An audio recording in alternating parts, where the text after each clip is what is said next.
एक बार एक व्यक्ति अपने काम से लौटकर घर आया और साथ में पनीर लाया और अपनी पत्नी को कहा कि आज मेरे लिए बढ़िया पनीर की सब्जी बनाना, क्योंकि आज मैंने बहुत काम किया है और मुझे बहुत ज्यादा भूख लगी है और मुझे कुछ बहुत अच्छा खाना है।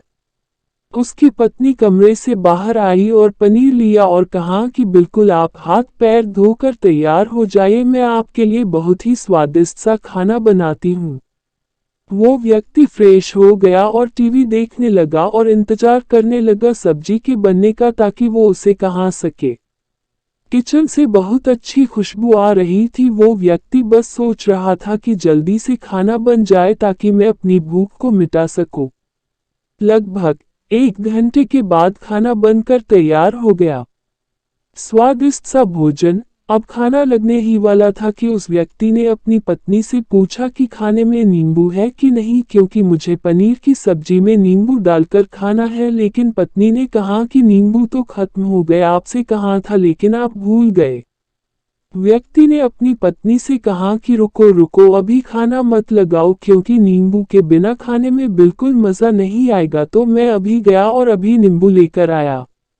वो व्यक्ति वापस से कपड़े पहनकर तैयार हुआ और नींबू की पास वाली दुकान पर गया। जब वहां पर देखा तो नींबू नहीं थे। उसका दिमाग क्रोध से भर गया। उसने सोचा कि यार उसके पास नींबू नहीं है, चलो थोड़ी आगे वाली दुकान पर जाता हूँ, शायद वहां नींबू मिल जाएगा। वो थोड़ा और आगे गया लेकिन वहां पर भी नींबू नहीं मिले। अब उसने सोचा दूर की सब्जी मंडी चला जाता हूँ, वहां से नींबू लेकर आऊंगा, क्योंकि नींबू के बिना सब्जी में मजा नहीं आएगा।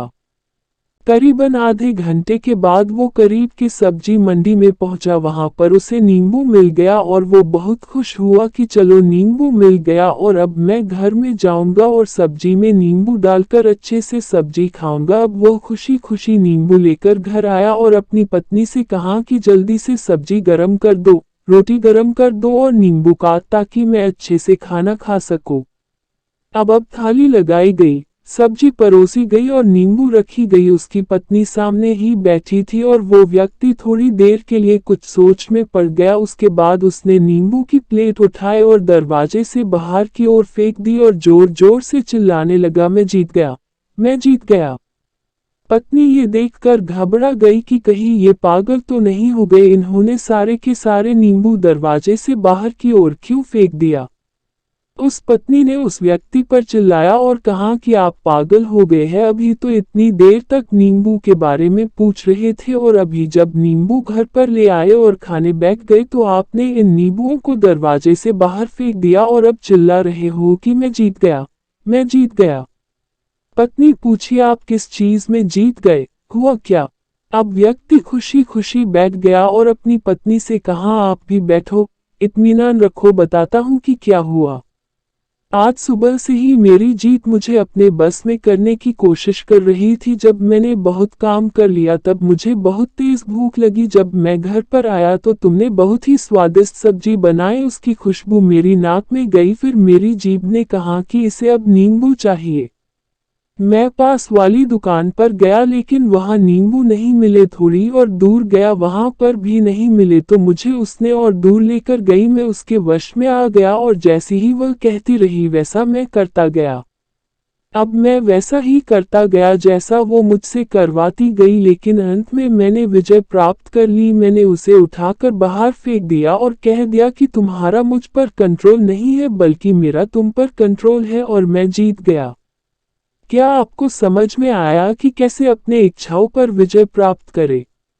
कई बार लोगों को शराब पीने की आदत लग जाती है और उस चक्कर में वो भटकते रहते हैं। यदि एक जगह नहीं मिलती तो दूसरी जगह जाए है, दूसरी जगह नहीं मिलती तो तीसरी जगह जाते हैं। और अक्सर युवाओं के साथ ऐसा जरूर होता है कि वो शराब पीने के लिए बैठते हैं, सारी शराब खत्म हो जाती है। उसके बाद एक ना एक व्यक्ति जरूर कहता है कि यार और चाहिए के चक्कर में शराब ढूंढने के लिए निकलते हैं। देर रात हो जाती है, वो भटकते रहते हैं, एक जगह नहीं मिलती तो दूसरी जगह जाते हैं, दूसरी जगह नहीं मिलती तो तीसरी जगह जाते हैं और अपने समय, पैसे और अपने आप को बर्बाद करते रहते हैं।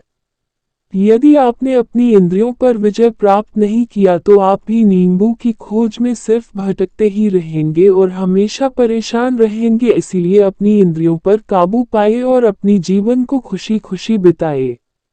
आशा करता हूँ कि इस स्टोरी के माध्यम से आपको कुछ न कुछ सीख जरूर मिली होगी। अगर मिली हो तो अपने दोस्तों के साथ ज़्यादा से ज़्यादा शेयर जरूर करें। ऐसे ही motivational speech, inspirational story, quotes और लाइफ में सक्सेस कैसे पाए।